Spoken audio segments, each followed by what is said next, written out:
Welcome to Sumanti TV. నేను మీ Sumanti Vinag. According to Vedic astrology కనుక మనం చూసుకుంటే మృగశిర నక్షత్రం వారికి జనరల్గా చాలామందికి నరదృష్టి ప్రభావం ఉంటుంది అని చెప్పేసి అంటూ ఉంటారు. మృగశిర నక్షత్రం వారికి నరదృష్టి ప్రభావం ఉంటే ఏ విధంగా ఉంటుంది, ఎస్పెషల్లీ విమెన్కి ఏ విధంగా ఉండే అవకాశం ఉంటుంది అండ్ ఎలా ఐడెంటిఫై చేయాలి, దానికి రెమెడీ ఏంటి అనేది ఈరోజు మనతో పాటు వేదిక్ ఆస్ట్రాలజర్ ఉమా గారు ఉన్నారు. అది వారి మాటలు తెలుసుకుందాం. నమస్కారం ఉమా గారు. నమస్తే నాగరాజు గారు. సార్, మృగశిర నక్షత్రం వారిది కనుక మనం చూసుకుంటే నరదృష్టి ప్రభావం ఏ విధంగా ఉంటుంది ఒకవేళ ఉంటే, ఎస్పెషల్లీ విమెన్కి దాని నుంచి ఎలా బయటపడాలి? నాగరాజు గారు, నక్షత్రానికి రాశికి నరదృష్టికి ఏమి సంబంధం అని చాలామంది అనుకుంటూ ఉండొచ్చు. అయితే మనం మాట్లాడుకునే అంశం నరదృష్టి రాశి అంటే జ్యోతిష శాస్త్రం ఎప్పుడూ కూడా నాగరాజు గారు రాశికి సంబంధించి నక్షత్రానికి సంబంధించి కొన్ని నిర్దిష్టమైన ఆరోగ్య సమస్యలు, వారికి ఉండే శక్తి సామర్థ్యాలు, వాళ్ళ బలం ఏమిటి, వాళ్ళ వీక్నెస్ ఏమిటి, వాళ్ళు ఏ దశల్లో యోగిస్తుంది, ఏ దశల్లో వీక్గా ఉంటారనేది చాలా స్పష్టంగా చెప్పబడింది. అయితే ఇక్కడ నరదృష్టి అనేటువంటి ఒక ఎక్స్టర్నల్ నెగిటివ్ ఫోర్స్ అనేటువంటిది ఎప్పుడైతే ఈ రాశి మీద పడుతుందో దానికి అనుగుణంగా ఈ రాశి వాళ్ళు, ఈ నక్షత్రం వాళ్ళకి ఎలాంటి సమస్యలు వస్తాయి అనేటువంటిది మనం ముందుగానే చెప్పొచ్చు.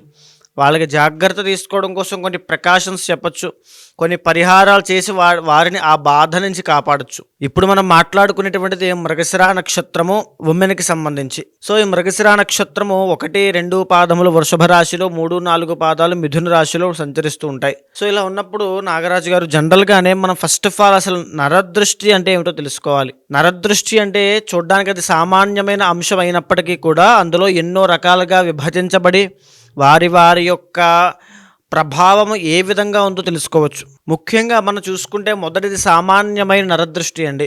మీరు ఒక ఫోన్ కొన్నా, ఒక కొత్త బట్టలు కొనుక్కున్నా, లేకపోతే ఒక బండి కొన్నా 10 మందికి చూపించాలి అనే ఉద్దేశంతో, ఆసక్తితో, ఉత్సాహంతో చూపిస్తారు. సో వాళ్ళు చూస్తారు, అభినందిస్తారు, పొగుడుతారు, కొంతమంది తిట్టుకునే వాళ్ళు తిట్టుకుంటారు, ఏడిచే వాళ్ళు ఏడుస్తూ ఉంటారు. అప్పుడు కలిగేటువంటి దృష్టియే సామాన్య నరదృష్టి. దానివల్ల 1-2 రోజుల్లో మీకు కాస్త ఆరోగ్య ఇబ్బందులు రావడం, తలనొప్పి రావడం, వికారంగా ఉండడం, ఆకలి లేకపోవడం, నిద్ర పట్టకపోవడం లాంటివి జరుగుతాయి, ఖచ్చితంగా కనబడతాయి. వాటిని మీ యొక్క భగవద్ ఆరాధన, ప్రతిరోజు దీపం పెట్టుకోవడం, భగవంతుడి దగ్గర కాసేపు కాలం గడపడం లాంటివి చేస్తూ ఉండే అలవాట్లు ఉండడం వల్ల తొందరగానే 1-2-3 రోజుల్లో వాటి నుంచి ఓవర్కమ్ అయిపోతారు. సో బేసిక్గా అంతా వాటిని రికగ్నైజ్ చేయరు. ఓకే, నరదృష్టి, ఓకే అనుకుంటారు. అయితే రెండవది మహానరదృష్టి. నాగరాజు గారు, ఇది చాలా ప్రమాదకరమైనది. అంటే ఎప్పుడైతే ఈ యొక్క మహానరదృష్టి సోకుతుందో విపరీతమైనటువంటి ప్రాణ నష్టం కలుగుతుంది. ఇంట్లో ఒకరి తర్వాత ఒకరు మరణం చెందడము, ఏం జరుగుతుందో అర్థం కాకపోవడము, తీవ్రమైనటువంటి ఆరోగ్య సమస్యలు, ఏ సమస్య వచ్చిందో, ఏ ఆరోగ్య సమస్య వల్ల బాధపడుతున్నారో కూడా తెలియదు, అలాంటి ఆరోగ్య సమస్యలు. అదేవిధంగా అప్పులండి, రుణ బాధలు. ఒకప్పుడు అద్భుతంగా బ్రతికినటువంటి ఫ్యామిలీ, గొప్ప పేరు ప్రఖ్యాతులు సంపాదించిన ఫ్యామిలీ ఒక దీన స్థితికి, బయటికి చెప్పుకోలేని స్థాయికి దిగజారిపోతుంది. దానికి కారణం మహానరదృష్టి అండి, బాగా గుర్తుపెట్టుకోండి. అదేవిధంగా చావులు చూస్తారు, చెడు వార్తలు వింటారు, శుభకార్యాల మధ్యలో ఆగిపోతాయి, ఎంగేజ్మెంట్ దాకా వచ్చి మధ్యలో ఆగిపోతుంది. ఇల్లు కడతారు గొప్పగా, అది మధ్యలో అర్ధాంతరంగా ఆగిపోతుంది. ఇల్లు కడతారు, మళ్ళీ కూలిపోవడం, ఇవన్నీ మహానరదృష్టి యొక్క ప్రభావం అండి. యాక్సిడెంట్లు అవ్వడం, ఇంజురీస్ పాలవడం, సర్జరీలు అవ్వడం, హార్ట్ స్టంట్లు వేయడం, ఇలాంటివన్నీ కూడా మహానరదృష్టి యొక్క ప్రభావము. అది ఉంది అంటే ఆ మనిషి పతనం స్టార్ట్ అయింది అని అర్థం అండి.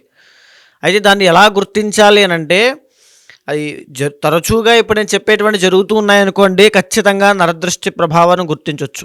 ఇక మూడవది సంభోగ దృష్టి. నాగరాజు గారు, ఈ సంభోగ దృష్టి అంటే ఎవరైతే ప్రేమ అన్యోన్యతలతో నూతనంగా పెళ్లి చేసుకున్న దంపతులైనా, ఒక రిలేషన్లో ఉన్న వాళ్ళైనా, వాళ్ళని చూసి ఓర్చుకోలేని మూడో వ్యక్తి ఎవరైనా, వారి యొక్క దృష్టి కానీ ఇన్ఫ్లుయెన్స్ కానీ వాళ్ళిద్దరిలో ఎవరో ఒకరి మీద పడింది అనుకోండి, వాళ్ళిద్దరి మధ్యలో ఉండేటువంటి రిలేషను అక్రమ సంబంధానికి దారితీస్తుంది. వాళ్ళిద్దరూ డైవర్స్ తీసుకునే దానికి వెళ్ళిపోతారు. అంటే మీరు చూడడానికి ఆశ్చర్యంగా ఉండొచ్చు, కానీ చూసే వాళ్ళకి అర్థమవుతుంది.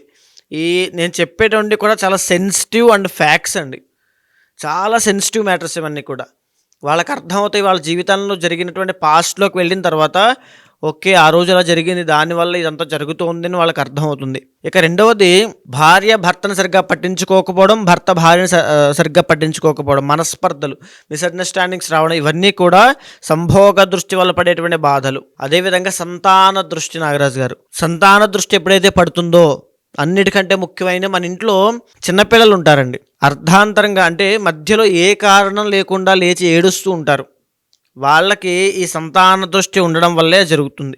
అన్నం తినరు, ఇంతకు ముందుగా చలాకీగా యాక్టివ్గా అల్లరి చేస్తూ ఆడుకుంటూ ఉండడం కనబడదు, చిక్కిపోతూ ఉంటారు, డైజెషన్ ప్రాబ్లమ్స్ అవుతూ ఉంటాయి పిల్లలకి, అంటే మోషన్స్ అవ్వడం లాంటివి జరుగుతూ ఉంటాయి, అస్తమాను జ్వరం వస్తూ ఉంటుంది.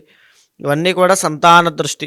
ఇంకా ఎదిగే పిల్లలైనా సరే, ఈ యొక్క 10th క్లాస్ అయినా, ఇంటర్ అయినా, బీటెక్ అయినా, వీళ్ళందరూ కూడా విద్య మీద, చదువు మీద దృష్టి పక్కన పెట్టేసి వ్యసనాలకి, అలవాట్లకి, జల్సాలకి డబ్బులు వృధా చేయడం, చెడు సహవాస దోషాలు పట్టడం, ఇవన్నీ జరుగుతాయండి.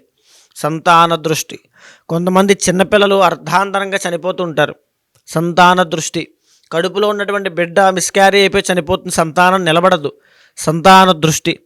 ఈ సంతాన దృష్టి ఉంది అని అంటే సంతానం కలగడం కష్టము.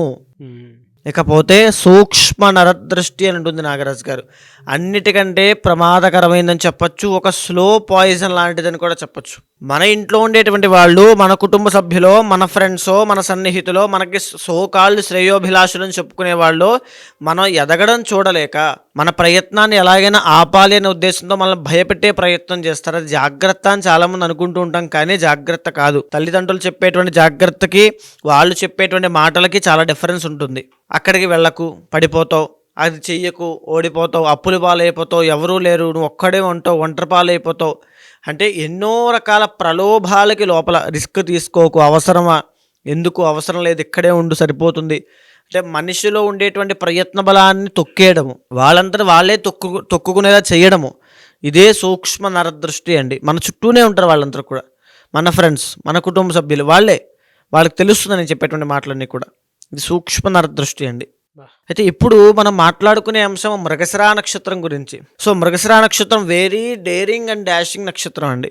సో ఎవ్వరికి తల వంచేటువంటి నక్షత్రం కాదు, తల తీసేటువంటి నక్షత్రం అవసరమైతే. సో ఇది 1-2 పాదాలు ఉన్నంత వరకు కూడా శుక్రుడు ఆధిపత్యం వహిస్తూ ఉంటాడు. కాబట్టి ఈ మృగశిర నక్షత్రంలో ఉన్న వాళ్ళకి విపరీతమైన ఆరోగ్య సమస్యలు వస్తాయి. ఒకవేళ ఈ నరదృష్టి సోకితే కనుక, వీళ్ళకి సోకేటువంటి నరదృష్టి ఎప్పుడూ కూడా మహానరదృష్టి ఉంటుంది. ఎందుకంటే ఆవేశపరులు, చాలా ఎక్స్ట్రీమ్ నేచర్లో ఉంటారండి. ఎవరికైనా సాయం చేయాలన్నా వీళ్ళే, ఎవరైనా కొట్టాలన్నా వీళ్ళే, ఎవరైనా తిట్టాలన్నా వీళ్ళే. ఒక రకమైనటువంటి స్ట్రైట్ ఫార్వర్డ్నెస్ అనేది వాళ్ళ మాటల్లో, వాటిలో కనబడుతూ ఉంటుంది. వాళ్ళ ముఖంలో కూడా చాలా డేరింగ్ అంటే సాహసోపేతమైన నిర్ణయాలు తీసుకోవాలన్నా వీళ్ళే. సో వాళ్ళకి ఆ చలాకితనం పోతుంది, ఆ యాక్టివ్నెస్ పోతుంది. ఆరోగ్య సమస్యలు, ఈ యొక్క 1-2 పాదాల వాళ్ళకి గుప్త రోగాలు వస్తాయి. పీసీఓఎస్, ఎందుకంటే కుజుడు బ్లడ్కి కారకుడు, శుక్రుడు గుప్త రోగాలకి కారకుడు. పీసీఓఎస్, థైరాయిడ్, ఫ్యాటీ లివర్, అంటే ఇవన్నీ ఉంటే వీటిని అలా గుర్తించవచ్చు ఖచ్చితంగా. నరదృష్టి వల్లనే ఇవన్నీ వస్తాయి. ఫ్యాటీ లివర్ అవ్వచ్చు, తర్వాత థైరాయిడ్ అవ్వచ్చు, ఈ పీసీఓఎస్ అవ్వచ్చు. సంతానపరమైన ఎన్ని సమస్యలు ఉన్నాయో అవి వస్తాయి. వాటి కాకుండా యూరినరీ ట్రాక్ ఇన్ఫెక్షన్స్ అండి. అదేవిధంగా ఆడవాళ్ళకి బయటికి చెప్పుకోలేని కొన్ని ఇబ్బందులు ఉంటాయి. మెన్స్ట్రువల్ సైకిల్స్లో ఇబ్బందులు వస్తాయి, చాలా ఇబ్బందులు వస్తాయి వాళ్ళకి. గుప్త రోగములు అంటాం, బయటికి చెప్పుకోలే ప్రొడక్టివిటీ ప్రాబ్లమ్స్ చాలా ఉంటాయి. వాటన్నిటి విషయాల్లో ఆడవాళ్ళు ఎఫెక్ట్ అవుతారు మహానరదృష్టి వల్ల. అండ్ ఇంకొకటి లవ్ ఫెయిల్యూర్స్ అండి. మృగశిర నక్షత్రం 1-2 పాదాల వాళ్ళు, మీరు ఆడవాళ్ళు అయితే మీకు లవ్ ఫెయిల్యూర్ అవుతోంది అంటే, మిమ్మల్ని మీ భర్త కానీ లేకపోతే మీరు ప్రేమించేటువంటి వ్యక్తి కానీ అర్థం చేసుకోవట్లేదు, ఆ రిలేషన్ తెగిపోయేలా ఉంది అనుకుంటే దానికి కారణం మహానరదృష్టి. దానివల్ల విపరీతమైన సమస్యలు పడతారు. మీ ఆవేశంలో తీసుకునే నిర్ణయాలే వాటికి ఇబ్బంది కలిగించేలా చేస్తాయి. మీ ఆవేశంలో వీళ్ళు ఒక మాట అనేస్తారండి, వెనక్కి తీసుకోలేరు. ఒక నిర్ణయం తీసేసుకుంటారు ఆవేశంలో, వెనక్కి తీసుకోలేరు. అక్కడితో ఆ విషయం అలా ఆగిపోతుంది, వీళ్ళే నష్టపోతారు. దానికి కారణం ఏంటంటే అప్పుడు వాళ్ళ మెదడులో నడిచేటువంటి ఆలోచనలు, అది నరదృష్టి ప్రభావం వల్ల చెడు ఆలోచనలు, రాంగ్ డైరెక్షన్స్ వెళ్తూ ఉంటాయి. సో ఇది చాలా సెన్సిటివ్ నాగరాజు గారు. బాగా కూలంకషంగా మీరు ఆలోచిస్తేనే తెలుస్తుంది. ఒక నెగిటివ్ ఎక్స్టర్నల్ ఫోర్స్ ఎప్పుడైతే మృగశిర నక్షత్రం మీద పడుతుందో, వాళ్ళు తీసుకునే ఆలోచనల మీద, వాళ్ళు మాట్లాడేటువంటి మాటల మీద ఒక నెగిటివ్ ఇంపాక్ట్ అనేది క్రియేట్ చేస్తుంది. ఇక 3-4 పాదాల వాళ్ళు కుటుంబ సభ్యులతో తగాదాలు, సొంత తల్లి, సొంత తండ్రి, లేకపోతే బావ, లేకపోతే మామయ్య, వీళ్ళు ఎంత సపోర్ట్ చేసినప్పటికీ కూడా వాళ్ళతో ఏదో ఒక తగ్గు అనేది ఏర్పడుతూ ఉంటుంది. వ్యాపారంలో నష్టం అండి. ఎందుకంటే మృగశిర 3, 4 పాదాలు వ్యాపారంలో ఒక దిగ్గజంలో ఎదుగుతారని మనం మాట్లాడుకున్నాం. ఒక చెప్పాలంటే ఒక టఫ్ కాంపిటీషన్ ఇస్తారు బిజినెస్ మ్యాగ్నెట్స్ కూడా. వీళ్ళు ఆ రకమైనటువంటి తత్వము, ఆ రకమైన క్యాపబిలిటీ, తెలివితేటలు ఉన్న వీళ్ళు ఆ తెలివితేటలు పనిచేయవు. సడన్గా కుప్పకూలిపోతారు. అంటే బుద్ధి ప్రచోదనం అవ్వదు. అంటే వాళ్ళ ఆలోచన విధానం పనిచేయదు. వాళ్ళు ఎన్ని ప్లాన్స్ చేసినా ఫెయిల్యూర్ అవుతూనే ఉంటాయి. అప్పుల పాలైపోతారు. న్యూరో రిలేటెడ్ ప్రాబ్లమ్స్ వస్తాయండి. న్యూరో అంటే నరాలకు సంబంధించిన ఇబ్బందులు వస్తాయి. స్కిన్ రిలేటెడ్ ర్యాషెస్ వస్తాయి. స్కిన్కి సంబంధించిన ఇన్ఫెక్షన్స్ వస్తాయి. బ్లడ్ ఇన్ఫెక్షన్స్ వస్తాయి. తర్వాత చెప్పండి కంటి సమస్యలు వస్తాయి. సర్జరీలు చేసుకునే అవకాశం వస్తుంది. తర్వాత చెప్పండి డెంటల్ ప్రాబ్లమ్స్ వస్తాయి. ఇవన్నీ కూడా ఈఎన్టీ ప్రాబ్లమ్స్ ప్రతిదీ కూడా 3, 4 పాదాల వాళ్ళకి ఎఫెక్ట్ అవుతాయి ఈ నరదృష్టి వల్ల. అండ్ ఇంకా చెప్పాలంటే ఈ యొక్క 1, 2 పాదాల వాళ్ళకి ఇందాక మనం మాట్లాడుకుంటున్నప్పుడు సంభోగ దృష్టి అనేటువంటిది ఎక్కువ ఉంటుందండి. ఇందాక మనం అదే మాట్లాడుకున్నాం. మీ రిలేషన్లో కనుక ఇబ్బందులు వస్తున్నాయంటే నరదృష్టి ప్రభావం ఎక్కువగా ఉంది అని అర్థం అండి. సో ఇక్కడ 3, 4 పాదాల వాళ్ళకి కూడా అదే. 3, 4 పాదాల వాళ్ళకి ఆరోగ్యపరమైన తీవ్రమైన సమస్యలు వచ్చే అవకాశం ఉంటుంది. చాలా జాగ్రత్తగా ఉండాలండి. 3, 4 పాదాల వాళ్ళు సామాన్యమైన వ్యక్తులు కాదు జనరల్గానే. ఎందుకంటే వాళ్ళ తెలివితేటలు అమోఘంగా ఉంటాయి. ఏదైనా తీసుకునే నిర్ణయము ఒక స్ట్రాంగెస్ట్ డెసిషన్ అవుతుంది. కానీ ఇప్పుడు అదేం ఉండదు, డైల్యూట్ అయిపోతుంది. వీళ్ళకి ఆ గౌరవ మర్యాదలు తగ్గిపోతాయి. అప్పటి వరకు వీళ్ళు తీసుకునే నిర్ణయానికి కింద ఉండే ప్రతి ఒక్కరు సాల్యూట్ చేసేవాళ్ళు ఇక్కడి నుంచి ఆ నిర్ణయం పవర్ వాల్యూ తగ్గిపోతుంది. సో కుజుడు కాబట్టి. తరువాత ఎప్పుడైతే బుధుడు ఈ మిథున రాశి అవుతుంది, అక్కడేమో వృషభ రాశి అవుతుంది. రాబోయేటువంటి మే 15వ తారీఖు తర్వాత 1, 2 పాదాల వాళ్ళు చాలా ఇబ్బంది పడబోతున్నారు. ఎందుకంటే గురుడు రాబోతున్నాడు సెకండ్ హౌస్లోకి. అద్భుతంగా ఉంటుంది. విపరీతమైన డబ్బులు ఖర్చులు అయిపోతాయండి. ఎప్పుడైతే మన దగ్గరికి ఒక కొత్తదనమో, ఒక కొత్త రకమైనటువంటి ఆలోచనలు, ఒక కొత్త రకమైన సక్సెస్ మన దగ్గరికి వస్తుందో అప్పుడే మన మీద నరదృష్టి ప్రభావం అనేది పడుతుంది. వృషభ రాశి వాళ్ళు ఈ సంవత్సరం విపరీతమైన నరదృష్టికి గురవ్వబోతున్నారు. ఆల్రెడీ జరిగినటువంటి డిసెంబర్, జనవరిలో వీళ్ళకి ఆరోగ్యపరమైన ఇబ్బందులు వచ్చాయి. ఇప్పటికీ వీళ్ళు కంటకశని ప్రభావం వల్ల చేసేటువంటి వృత్తి వ్యాపారాల్లో అనుకూలంగా లేక చాలా ఇబ్బందులు పడుతున్నారు. ఏ మంత్లో ఎలా ఉంటుందండి వీళ్ళకి? సో ఇప్పుడు మృగశిర నక్షత్రం తీసుకుంటే అండి, వృషభ రాశికి సంబంధించినంత వరకు జనవరి, ఫిబ్రవరి, మార్చ్ అనేది చాలా యావరేజ్గా ఉంటుందండి. ఎవరైతే భగవద్ ఆరాధన చేస్తారో, నిత్యము జపము లాంటివి చేస్తారో, నిత్యం ఒక స్పిరిచువల్ కనెక్టివిటీ అనేది వాళ్ళకు ఉంటుందో వాళ్ళు కాస్త పర్వాలేదు, అబోవ్ యావరేజ్గా ఉంటుంది. లేదు అనుకునే వాళ్ళకి ఆరోగ్య సమస్యలు, ఇంజూరీస్, సర్జరీస్, గాయాలు పాలవడం ఇవన్నీ కూడా అయ్యేటువంటి అవకాశాలు ఎక్కువ ఉంటాయి. ఇకపోతే మార్చి 30వ తారీఖు తర్వాత శని ఎప్పుడైతే కంటకశని ప్రభావం పోతుందో ఈ 1, 2 పాదాలు మృగశిర 1, 2 పాదాల వాళ్ళకి అద్భుతంగా ఉంటుందని చెప్పొచ్చు. మే 15 తర్వాత ఇంకా చాలా బాగుంటుంది. కానీ జాగ్రత్తగా ఉండాల్సింది కూడా అదే సమయంలో అండి. అప్పుడే మళ్ళీ నష్టపోతారు. ₹1,00,000 రావడం గొప్పతనం కాదండి, దాన్ని సేవ్ చేసుకోవాలి.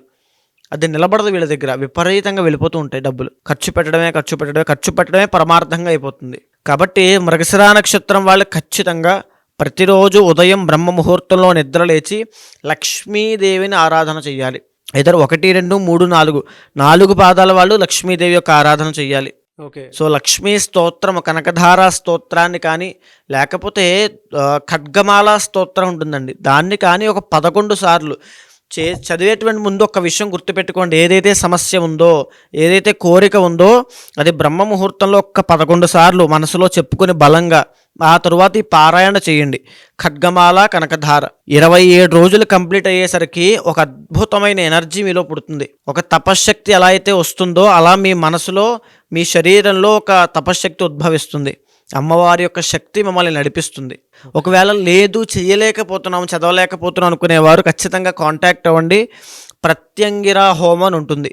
అది చేస్తే ఎలాంటి నరదృష్టి అయినా, ఎలాంటి దృష్టి దోషాలు, దుష్ప్రభావాలు ఉన్నా అవన్నీ తొలగిపోతాయి.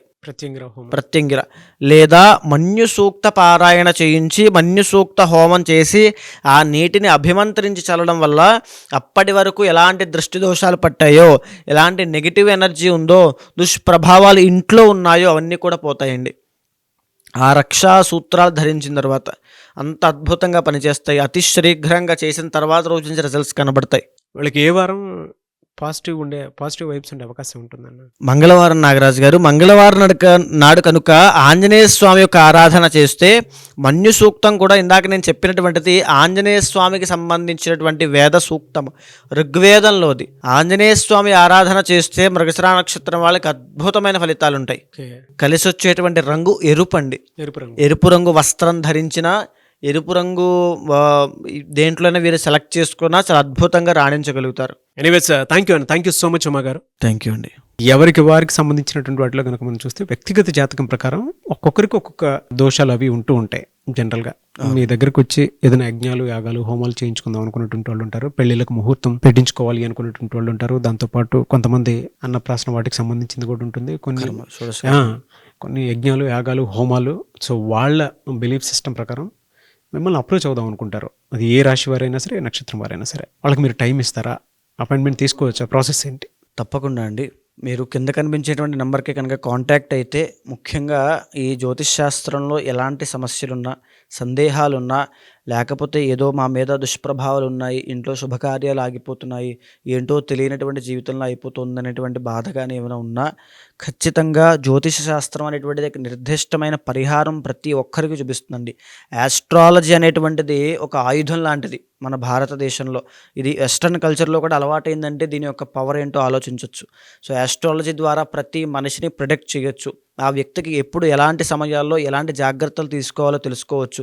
ఎలాంటి ఆరోగ్య సమస్యల విషయంలో జాగ్రత్త ఉండాలి, ఎలాంటి వృత్తి వ్యాపారంలో సక్సెస్ అవుతాడు, ఎలాంటి సమయంలో పెట్టుబడి పెట్టాలి, స్టాక్ మార్కెట్ అవ్వచ్చు, లేకపోతే ఇన్వెస్ట్మెంట్స్ అవ్వచ్చు, గోల్డ్ అవ్వచ్చు, ప్రతి దాని విషయం గురించి ఈ ఆస్ట్రాలజీ చాలా కూలంకషంగా డీప్గా చెప్పింది. కాబట్టి దీన్ని అర్థం చేసుకునే విధానంలో తప్పకుండా అప్రోచ్ అవ్వచ్చు.